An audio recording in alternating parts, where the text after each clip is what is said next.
Hello അസ്സലാമു അലൈക്കും. കഷ്ടപ്പെട്ട് വീഡിയോ എടുത്തിട്ട് അവസാനം അതിൻ്റെ എൻഡിങ് പോർഷൻ എടുക്കാൻ വേണ്ടി മറന്നു പോയൊരു കഥയാണ് കേട്ടോ ഈ ഒരു വീഡിയോ എന്ന് പറയുന്നത്.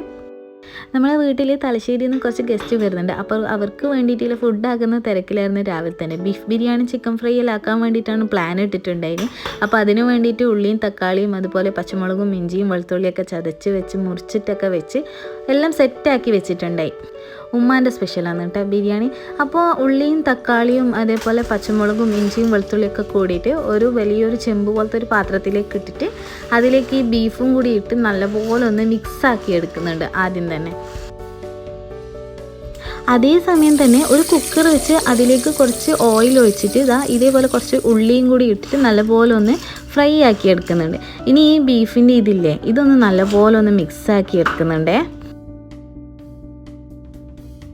അതിലേക്ക് ആവശ്യമായിട്ടുള്ള ഉപ്പും അതുപോലെ കുറച്ച് മഞ്ഞൾപ്പൊടിയും മല്ലിപ്പൊടിയൊക്കെ ഇട്ടിട്ട് അത് നല്ലപോലെ ഒന്ന് മിക്സാക്കി അവിടെ മാറ്റി വെച്ചു.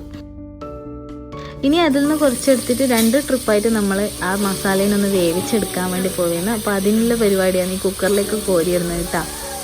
പുറത്തേക്ക് നോക്കുമ്പോൾ നമ്മുടെ ഫാത്തിമക്കുട്ടി ഇവിടുന്ന് കിച്ചൺ ടവലെല്ലാം കൂടിയിട്ട് അലക്കുന്നു.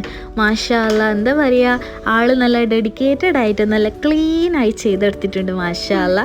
അപ്പോൾ നമ്മുടെ ബീഫ് മസാല ഇവിടെ റെഡിയായി വന്നിട്ടുണ്ട്. ഇനി ബിരിയാണിക്ക് എന്തായാലും കച്ചമ്പർ വേണ്ടേ, അതിന് കക്കിരിയും അതേപോലെ ഉള്ളിയും പച്ചമുളകൊക്കെ കൂടി മുറിച്ചിട്ട് അതും അവിടെ റെഡിയാക്കി വെച്ചു. പിന്നെ ചിക്കൻ ഫ്രൈക്ക് വേണ്ടിയിട്ടുള്ള മസാലയും കൂടി അവിടെ തയ്യാറാക്കി ചിക്കൻ ഒന്ന് പെരട്ടി അവിടെ മാറ്റി വെച്ചിട്ടുണ്ട് കുറച്ച് സമയത്തേക്ക്, ആ ഉപ്പുമുളകെല്ലാം ഒന്ന് പിടിക്കാൻ വേണ്ടിയിട്ട്. ഇനി ബിരിയാണിക്ക് വേണ്ടിയിട്ട് നെയ്ച്ചോറിൻ്റെ അരി കഴുകുന്നതാണ് കേട്ടോ. അതിന് ഞാനല്ല ഇതൊന്നും വെക്കുന്നത്, എല്ലാം ഉമ്മയാണ്. ഉമ്മാക്ക് വേണ്ടിയിട്ട് ഞാൻ ഹെൽപ്പ് ചെയ്ത് കൊടുക്കുന്നെങ്കിലും ഇതെല്ലാം റെസിപ്പിയെല്ലാം ഫുൾ ഉമ്മാൻ്റെതാണ് കേട്ടോ. നെയ്ച്ചോറിൻ്റെ റെസിപ്പി ഇതേപോലെ ഓയിൽ ഒഴിച്ച് അതിലേക്ക് പട്ട ഗ്രാമ്പു അതേപോലെ ഈ ഒരു ഇലക്കെന്തോ പേരുണ്ട്, അതെനിക്ക് ശരിക്കും എന്താണെന്ന് അറിയില്ല, അതും ഉള്ളിയൊക്കെ ഇട്ടിട്ട് അതും അവിടെ വെച്ചു. പിന്നെ നമ്മുടെ ചിക്കൻ ഫ്രൈയും അവിടെ റെഡിയാക്കാൻ വേണ്ടിയിട്ട് മാറ്റി വെച്ചിട്ടുണ്ട്. അതേപോലെ നമ്മളെ ബീഫ് മസാലയൊക്കെ റെഡിയാക്കി വന്നു. പിന്നെ മസാലയൊക്കെ ആയി ബിരിയാണി ദമ്മിട്ടു, ഗസ്റ്റും വന്നു, ഫുഡൊക്കെ കഴിച്ച് അവർ റിട്ടേൺ പോയതിന് ശേഷമാണ് ഞാനൊരു കാര്യം മനസ്സിലാക്കിയത്. സംഭവം ഞാൻ ഈ വീഡിയോസ് ഒന്നും എടുത്തിട്ടില്ല. ബിരിയാണി ദമ്മിടുന്നതോ അവർ വന്നതോ പോയതോ ഒന്നും തന്നെ എടുത്തിട്ടില്ല.